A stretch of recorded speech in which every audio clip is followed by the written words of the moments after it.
In the news tonight, His Majesty the King inaugurates the King Hussein Cancer Center building in Aqaba.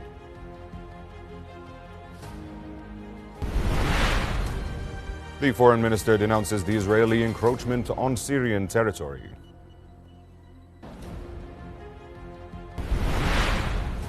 And the United Nations says the war in Sudan caused the displacement of millions of people. Good evening.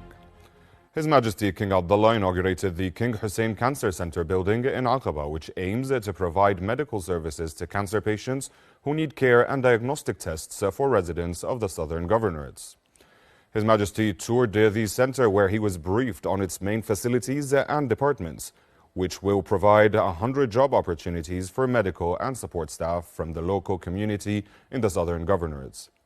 The building, which bears the name of King Abdullah ibn al-Hussein, consists of 4 floors and includes chemotherapy and radiology departments, an early detection unit, and oncology clinics. In a speech delivered at the opening ceremony by Her Royal Highness Princess Ghaida Talal, chairperson of the Board of Trustees of the King Hussein Cancer Foundation, she indicated that the center embodies His Majesty's vision of providing advanced medical care to cancer patients in the south of the kingdom, without the need to travel far from their families during the period of receiving treatment.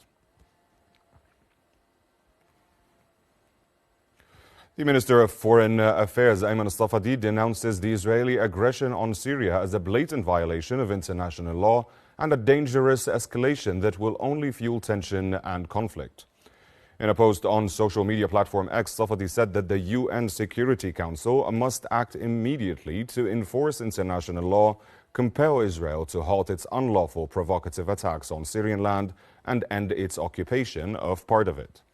Safadi stressed that Jordan stands fully with Syria's security, stability, and sovereignty.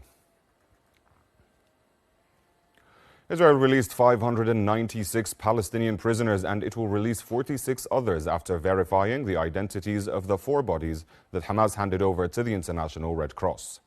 This came after an exchange that is the last in the framework of the first phase of the ceasefire agreement between Hamas and Israel in the Gaza Strip.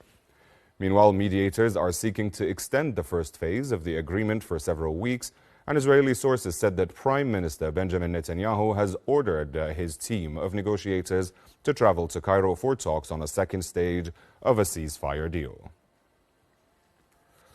UN Human Rights Chief Volker Turk said that Israel has shown an unprecedented disregard for human rights in its military offensive in Gaza.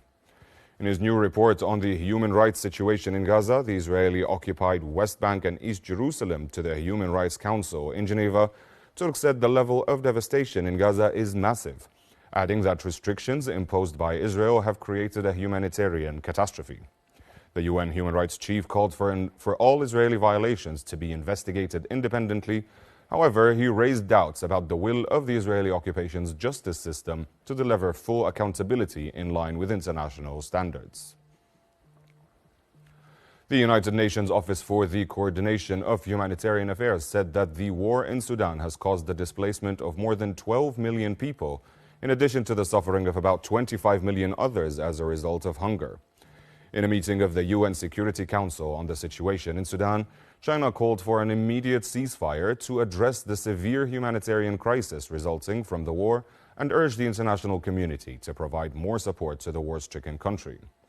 Meanwhile, a number of Security Council members expressed their concern about the Sudanese Rapid Support Forces announcement of the formation of a parallel government, adding this step will further inflame the situation.